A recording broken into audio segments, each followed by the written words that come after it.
আমাৰ আজি press meat মাতাৰ মূল উদ্দেশ্য হ'ল আমাৰ এই দলগাঁও সমষ্টিখন আমি অসম গণ পৰিষদ দলৰ পৰা আমি ইয়াত সিটখন আমাৰ কেন্দ্ৰীয় সমিতি ঘোষণা কৰিছে। আমি অগপ বিজেপি মিত্ৰজোঁট হিচাপে এই দলগাঁও সমষ্টিৰ সিটখন আমি পাইছোঁ, অগপ দলে পাইছোঁ। সেই হিচাপত আমি অগপ দলৰ পৰা আমি স্থানীয় ভূমিপুত্ৰৰ প্ৰাৰ্থিত্ব বিচাৰিছোঁ।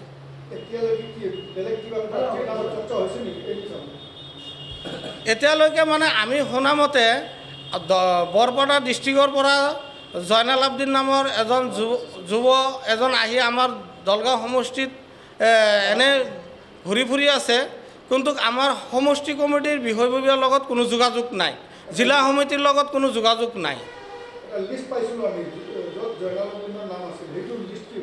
এই লিষ্টখন সম্পূৰ্ণৰূপে ভুৱা লিষ্ট, ফেক নিউজ। কাৰণ এইখন লিষ্ট আমাৰ কেন্দ্ৰীয় সমিতিৰ সভাপতি আৰু সম্পাদকে মাননীয় অতুল বৰা ডাঙৰীয়া আৰু সম্পাদক ৰয় ডাঙৰীয়াই এইখন স্পষ্টীকৰণ দিছে যে এইখন আমাৰ ভুৱা এখন তালিকা প্ৰচাৰ হৈছে, এইখন আমাৰ কেন্দ্ৰীয় সমিতিৰ প্ৰস্তুত কৰা তালিকা নহয়।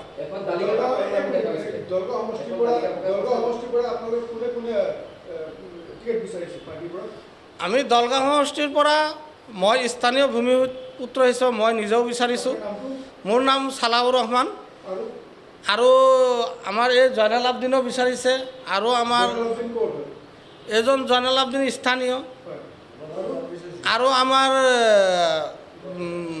আব্বাছ মোস্তফা আব্বাছ ডাঙৰী এওঁ বিচাৰিব বুলি গম পাইছোঁ, মিনাৰা বেগমো বিচাৰিব বুলি গম পাইছোঁ। 4-5জন আছে।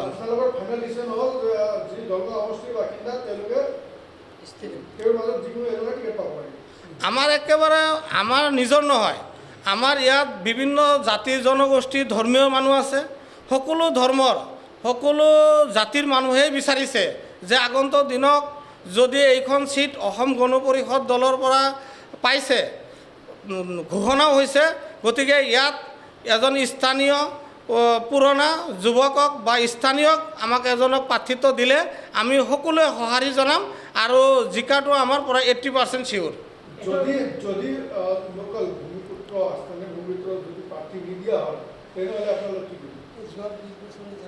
মানে যদি আমাক ভূমিপুত্ৰ হিচাপে নিদিয়ে, কেন্দ্ৰীয় সমিতিৰ সিদ্ধান্ত আমি মানি ল'ব লাগিব। যেহেতু কেন্দ্ৰীয় সমিতিয়ে এখন প্ৰাৰ্থিত্ব দিব, এইখন আমি মানি ল'ব লাগিব।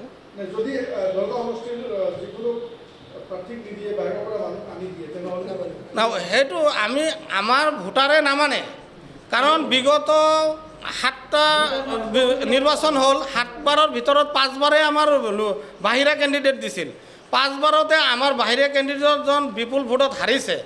এই 2বাৰ আমাৰ প্ৰয়াত আলহাজ আব্দুল জব্বৰ ছাৰক দিছিল, 2বাৰে জিকিছে। গতিকে আমি কেন্দ্ৰীয় সমিতিৰ এইটো অনুৰোধ কৰিছোঁ, যিহেতু দলগাঁৱৰ মানুহৰ চেণ্টিমেণ্টটো হ'ল লোকেল, স্থানীয় প্ৰাৰ্থীক বিচাৰিছে, গতিকে কেন্দ্ৰীয় সমিতিৰ ওচৰত আমি অনুৰোধ জনাইছোঁ আগন্তুক দিনত আমাৰ স্থানীয় এজন ভূমিপুত্ৰক প্ৰাৰ্থিত্ব দিব লাগে।